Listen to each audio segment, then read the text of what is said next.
เช็ดเอาเช็ดเอายาสูบกะเช็ดอยู่ใช่นี่นะ มาจะถามเรื่องหนึงให้ถามอยู่บ่เอาเจ้าไปเข่าเพื่อนเขาบ่ เขาได้ ฮะ เอิ้นเขาไป เขาเอิ้นบ่ แม่น เขาเอิ้นน่ะเจ้าเขา เอาเลย เขาว่าเจ้ารักเขาว่า โอ้ยบ้าดิ เขาเอิ้นดิโมเมนต์บ่จะอยู่เฮาเขาเขาเอิ้นเนาะ เราเอิ้นเรา เขาเอิ้นเข้าไปเอาไปเฮ็ดหยัง เอิ้นกับกู ฮะ เอิ้นกับกู เอิ้นไปเบิ่งกระปู เจ้าเป็นคนกระปูเขาจะเบิ่งกระปูน้ำเจ้า เขาอยากเบิ่งกระปูน้ำเจ้าเลยเขาเอิ้นเจ้าเขาอืมเนาะพี่น้องเขาอยากเบิ่งกระปูน้ำเบาสิงพี่น้องเลยเอาเลยอันนั้นเจ้าก็นั่งห้างทางนึงก็ย่านรถเด้ ไปช่างนั่งใกล้ทางแท้ หนาวนั่งพิงแดด บ่ย่านรถมาบ่เอาเลยรถกับบ่ย่านบ่สิ่งมาหากินนี่คือบ่เห็น มาแต่ใช้เดือน มาได้ไส กูมาเลยเส้นอยู่สูง มาได้เช่นยาสูบ เอามือหน้าเล่นนะ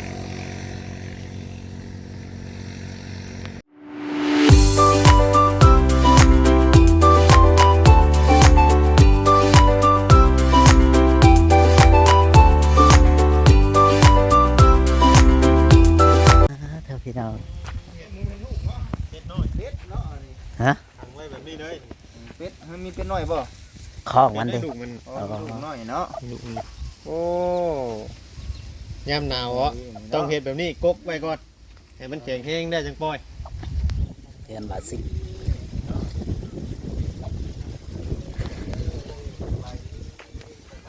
สบายดีเลย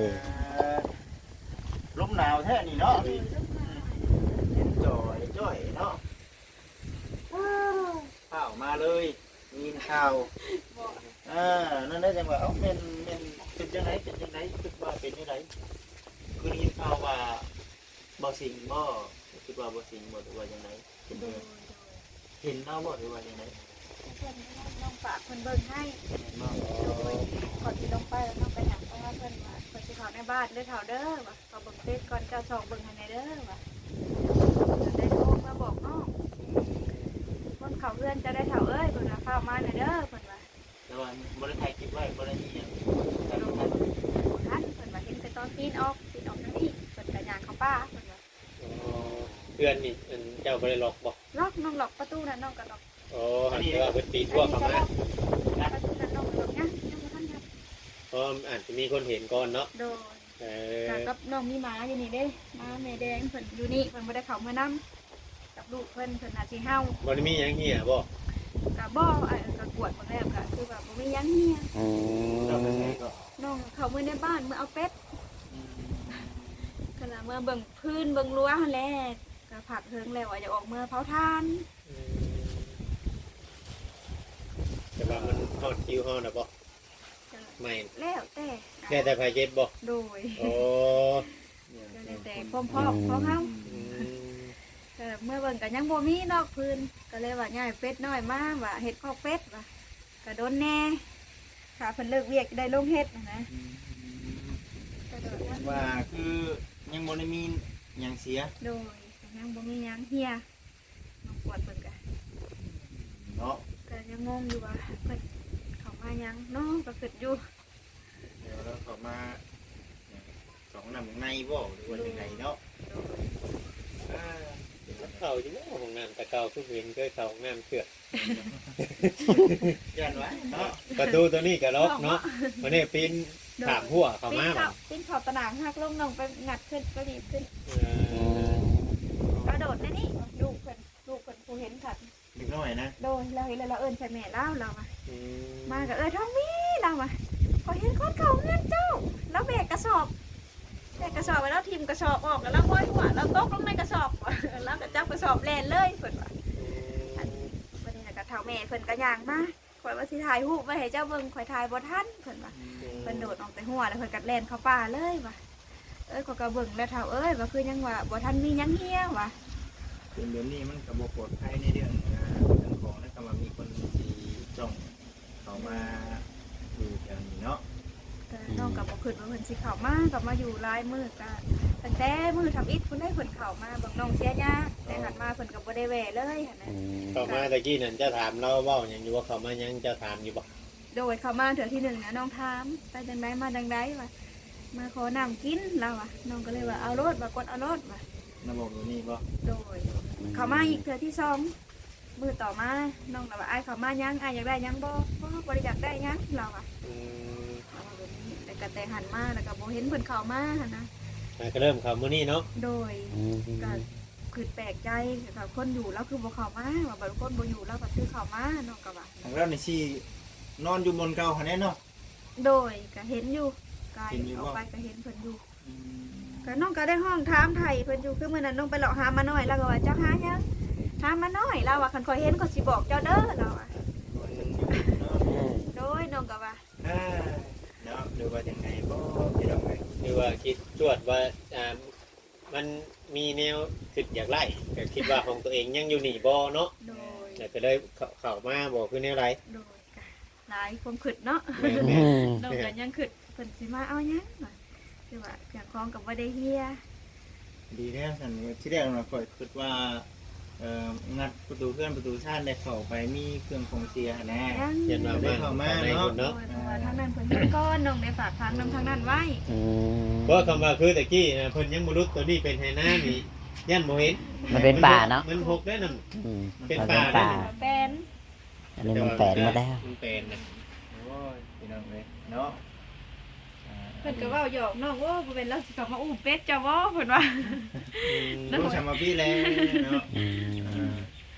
ก็พังไปพี่น้องเอ้ยเนาะนี่จะได้ซะนี่ก็ถือว่าเฮาก็เบิ่งไว้ได้ระวังไว้หั่นแหละสิเนาะเพิ่นเบิ่งให้ คือว่าได้ผากกันนั่นคือเพิ่นก็บ่อยู่เฮาก็บ่อยู่ เพิ่นก็ทางนั้นก็บ่อยู่แน่เนาะ โดยถ้าเป็นไปได้ก็บ่อยากให้เข้ามาเลยค่ะแลยามคนบ่อยู่คั่นนะ เพราะว่าเครื่องของเฮาก็มีเนาะแถวนี้เนาะ โด มีหลาย ย แม่นอยู่พี่น้องเอ้ย คือมื้อนี้ฮะบางมื้อน่ะน้องตากโซลาร์เซลล์ไว้อยู่หลังคาเด้น้องหอยไว้ในหั่นมัน บ่ ก็ ห้อยก็ได้อันโตโซลาร์เซลล์น่ะเนาะแต่ของเราอะก็แต่เราท่านออกแต่เฮือนก็ยังบ่เห็นน่ะเนาะ แม่ ตัวน่ะ ก็เลยน้องก็เลยว่ามื้อนี้หั่นนะคิดว่าสิไปเฮือนแน่หั่นนะก็เลยเก็บเขาในเฮือนแล้วล็อกเฮือนไว้ เพิ่นจะโทรหาแม่นบ่ โดยเพิ่นโทรมาบอกน้องกับฟ้าวขึ้นมา ขึ้นมาได้ไหนอ่ะ กับพ่อบ่าวต้าเนี่ยว่าโดยไปนะว่าไอ้บ่าวไปส่งน้องแน่ว่ะน้องมีข้าวเป็ดแต่ก็มีโตเป็ดว่ะไปเพิ่นเอาเพิ่นก็พาขึ้นมาก็ขึ้นมาจะไปกวดเบิ่งเครื่องก็บ่มีหยังเฮีย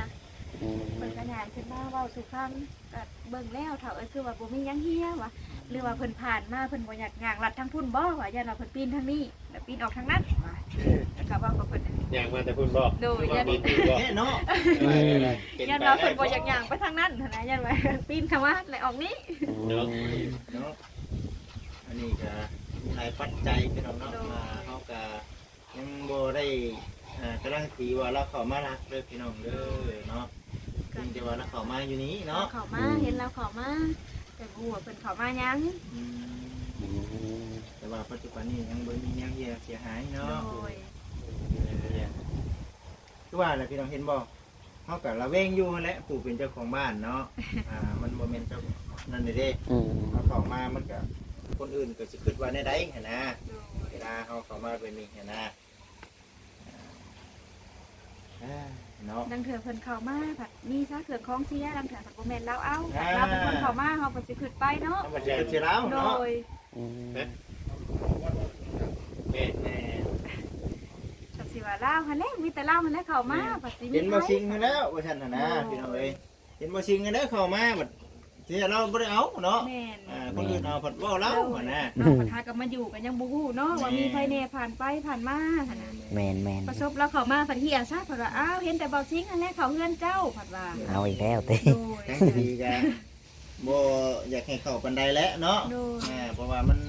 หนึ่งคือทรัพย์สินหรือว่าเครื่องของเฮานี่แหละนี่เนาะมันหลายอย่างดิสำหรับพี่และเสื้อ คะ ผ้า แน ห น น้า ว่า แท้ คนอยู่ค่ะนะคะแนนว่าข้อน้ำข้อในก็เอิ้นอยู่นอกก็ได้น้องกดให้น้องว่าก็ ก็คือว่าน้องก็ย่านอยู่หั่นแหละเนาะอยู่กับลูกนั่นแหละสะอาย คือว่ามา แงมๆอยู่ มาเอาน้ำกินบ่คือว่าในใดเฮาก็ยังบ่ฮู้เนาะ โดยก็ยังบ่ฮู้ว่าเพิ่นเข้ามายัง เดี๋ยวมาอยู่น้ำกอกมาเอาน้ำอยู่น้ำกินเฮาบ่ โด จั ย ก ระมัดระวังนะฮะคือผู้เป็นตัวเล็กผู้หรือเปล่า ฮู้ ผู้เป็นอะไร อันนี้เจ้าเฮ็ดใหม่ได้ตัวหลอกนี่บ่ใหม่บ่ บ่ได้ไอ้ตัวเก่ามันนี่ คือว่าเรางัดได้ตะกี้ ถ้าเพิ่นยังหลอกได้อยู่ แต่บอเซียนเป็นใช่มั้งใช่ไหมนะ โดย แต่ใหม่บ่ บอเซียนใช่ไหมตัวนี้โอ้ยเนาะ กับต้องได้ขึ้นมาก่อนเพิ่นอีกทางหัว แม่บอกขึ้นมาก่อนก่อน เพิ่นยังเฮ็ดเวียกอยู่ก็เลยว่าถ้าเพิ่นสิขอขึ้นกระเป๋าตามันเด้อว่าเฮาเมื่อว่าได้ยินเพิ่นว่ามีคนเข้าเฮือนเฮาว่า ตกใจแล้วช่วงแรกเนาะ ว้าวก็คือมาน้อยเฮียแล้วไอ้ก็ขึ้นฮอดเท่าคู่มื้อนี่ บ่ได้เห็นได้บ่ นอนกันยังฝันเห็นขึ้น ว่า ฮ คุณ อ เอา ด เนาะ เพราะบางเทื่อบางทีก็ยังมันเล่นไปน้ำคน เจ้าดำแล้วว่านั่นนี่อ้ายเราว่าเราได้เข้าไปถามอยู่ป้อมยามค่ะแต่เพิ่นเราว่าเห็นอยู่มาน้อยสีน้ำตาลเรารถเหยียบแล้วข่อยเอาไปพังเรา อ๋อยังมันเล่นตามทางเนาะ โดยเพิ่นแล่นมื้อนั่นแหละเพิ่นแล่นออกไปอยู่ฮอนหันแล้วน้องก็ได้ยืนลมกระเป๋าแซนโอ้โหเพิ่นสิแล่นน้ำก้นรถบ่หากแต่ละเทื่อเพิ่นเคยแล่นคะแนนว่ารถบ่เหยียบนะเพิ่นลบมาถ่ายอยู่เฮือน ได้เอาไป เฒ่าอันที่เพิ่นอยู่ในหันยามอยู่ในหันก่อนไปพังแล้วเพิ่นว่าอันนี้จะพูดว่าเป็นความจริงหรือบ่น้องก็ได้น้องก็คิดว่ารถเหยียบน้องนะ อ๋อน่าจะเป็นไป เพราะว่าลูกชายน้องผู้คนเคยลิ้นนำมันได้เราให้ค่ะ โดย เดี๋ยวนี้มาแยกมาบ่บอลก็บ่เห็นได้เนาะ แม่น ยันไปออกทางยันมีรถมีอย่างเหยียบเด้ เวลาขับรถหลายได้มือเผาดาวนะก็ได้ออกไปนอกบ้านอยู่ไปส่งมือน้องดำแล้วก็ว่ารถหลายแถวเมื่อนั่นยันรถเหยียบม้าว่ะม้าเหรียญน้ำรถเด้อ เนาะ โดยรถหลายคือว่าแหละม้าน้อยเนาะคนแลนเปิดแลนกลางทางหมดเนี่ย อืม แต่ว่าลบขึ้นมายันม้าอยากกันละพ่อปานนั่น เสียดีสิ ตอนสุดท้ายไปอีหลี คือมือดีกับโอ้ยว่าลบขึ้นมาเว้นมือดึกละให้ห้องท้องแตกขึ้นมาบนโทรมาเจ้าไปแล้วว่ามาหาผู้เจ้าย่างอุ้มลูกขึ้นมา โอ้ยเนาะทีนี่แหละเนาะดีแล้วเนาะเฮามันบ่มีแนวเฮีย แต่ว่าง่ายๆว่าคำนี้อยู่นอกก็มีแต่เป็ดดาวเท่านั้น เบ็ดนี่สองทางเดียวได้ ไปสอบทางทางกระเจ้าอยู่บ่ทานเนี่ย โอ้สอบ2,500อยู่ได้ว่าเลยก็มีแต่เดียวเป็นราคาเนาะไอ้คือกระสอบกระทาไปเล่นลูกน้ำกระตุก50บ่ได้ดิ บ่ตุกเนาะทั้งน้ำบ่หรือว่าแต่กระตุกอย่างนี้ เต่านี่นะไอ้ อ๋อ เครื่องของเครื่องใช้เฮานี่แหละนี่สมปีสมพันธ์นี่แหละ กระทางน้ำน่ะบ่ปานใดเพราะว่าน้องได้สูบน้ำใส่เต็มมัด เป็นน้อยเฮาพร้อมเด้จ้ะ เป็นน้อยเดียวก็หากันใหญ่มาก มาเนาะเอาต่อไปหั่นแหละว่า อนาคตเนาะ บ่ได้ปะเฮิงเติบน้องว่าจะสิบ่ได้ปะ เบิ่งหั่นแหละเนาะ เบิ่งก่อน สิได้เนาะบัดมันที่แหละเฮาก็มันอยู่นอกแน่เนาะ อยู่ไกลหมู่น้ำแน่เนาะ อาศัยแต่เพิ่นผู้นั่นแต่ก็บางเทื่อบางทีเพิ่นยุ่งยากเนาะ อืม ยุ่งยากเวียกว่าเพิ่นแบบบ่ได้เบิ่งให้เฮาก็มีเด้ แม่ เนาะ นนั่นแหละ เพิ่นก็บ่ได้ว่าสิเบิ่งตลอดเวลา เพิ่นว่ามาแรกข่อยก็บ่ฮู้ว่าเพิ่นเอายังเจ้าไปว่าข่อยก็ได้แต่คอยเห็นเพิ่นปีนหัวออกเพิ่นว่าโอ้ยถ้าเอ้ยว่ายังบ่ทันมียังเฮียว่ะพยายามขึ้นไปทางที่ดียันว่าเราลัดเข้ามาทางนี้แล้วเราออกทางนั้นว่า ทางบวกเอาดีกว่าเนาะ โดย นี่ก็เบิ่งไปพี่น้องเนาะตัวนี้ก็บ่ได้ว่าเราเอาหันเอานี่ดอกพี่น้องเอ้ยเนาะเราเห็นเราเข้ามาซื่อ โดย แม่ ๆแต่ว่าน บ่ Ừ. ได้มีหยังเฮียพี่น้องเอ้ยเนาะแต่ว่าทางเจ้าของเพื่อนก็คิดย่านนั่นแน่แหละ โดยแสดงว่าเป็นไปได้ก็ยามคนบ่อยู่ก็บ่อยากให้เขามาปานใด อืม แสดงว่ามีเครื่องของเพิ่นตกเหียอยู่ก็บอกน้องน้องก็ส่งขึ้นให้คือกระเป๋าเครื่องเพิ่นนั่นนี่ อ๋อ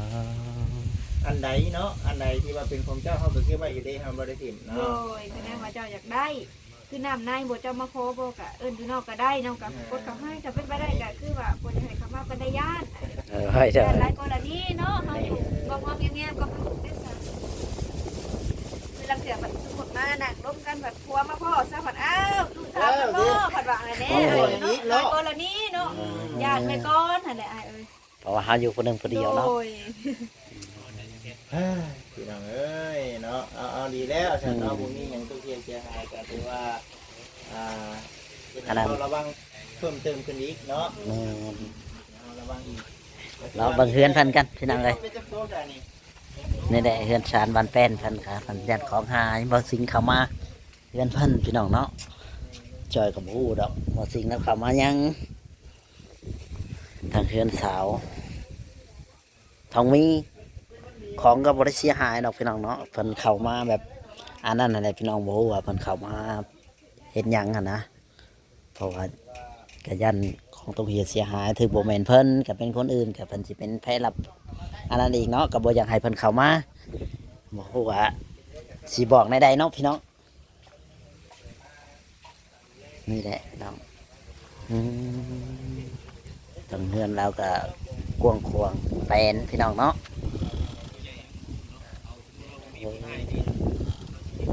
ก็บ่แม่นว่าอะไรใส่นี้เนาะ นี่แหละพี่น้องเลยนี่คือชาติแปลนของเพิ่นพี่น้องเลยเนาะโอ้วันนี้ก็ลบเองวันนี้พี่น้องเนาะถ้าว่าผิดพลาดประการใดก็ขอโทษขออภัยนะพ่อแม่พี่น้องนี่แหละพี่น้องเลยเนาะถ้าหมด10%มือเข้ามาทางเพื่อนก็เลี้ยงเป็นเลี้ยงไก่พี่น้องเนาะทางหมดสิ่งเพิ่นเข้ามาพี่น้องเลยเนาะบ้านสาวทองมี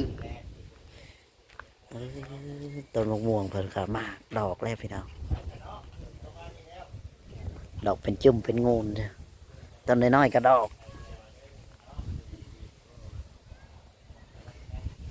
นี่แหละพี่น้องเนาะตอนเยี่ยมทางสารเพิ่นก็ได้เจ้าของบ้านนะเห็นคันเมื่อคือเมื่อก่อนน่ะมันหกนะอาจสิบ่เห็นว่าคนเข้ามาเฮือนล้าวพี่น้องเนาะอันนี้มันแปลนแล้วก็อาจสิเห็นแจ้งกว่าเนาะโอเคพี่น้องคลิปนี้ก็สิบ่มีหยังหลายถ้าผิดพลาดประการใดก็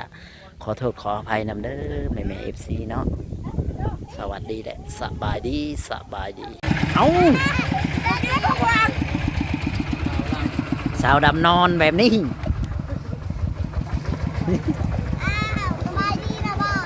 เออ จ้างเมื่อกี้มือจ้างเรา ตั้งไป จ้างเมื่อกี้ นี่ไปขี่น้ำดาวจังหน่อยจะได้ย่างเมื่อนะ แต่ว่ากระพริบจะบ่เมื่อกระพริบจะบ่พูดบ่ได้เกี่ยวกับก็มาพี่แต่ว่าสบายดีเด้อ เอายังนี่ ได้กินข้าวเลย น่าจะกินข้าวอีกแล้ว จุดยี่โฉได้บ่ มานั่งรถจักรที่ลำพานน่ะพี่มานั่ง ยังรถจักรไปนั่งอยู่โฮมพุ่นแล้ว คนแหลกนี่ มันบังแล้วบ่จิตบ่ปะ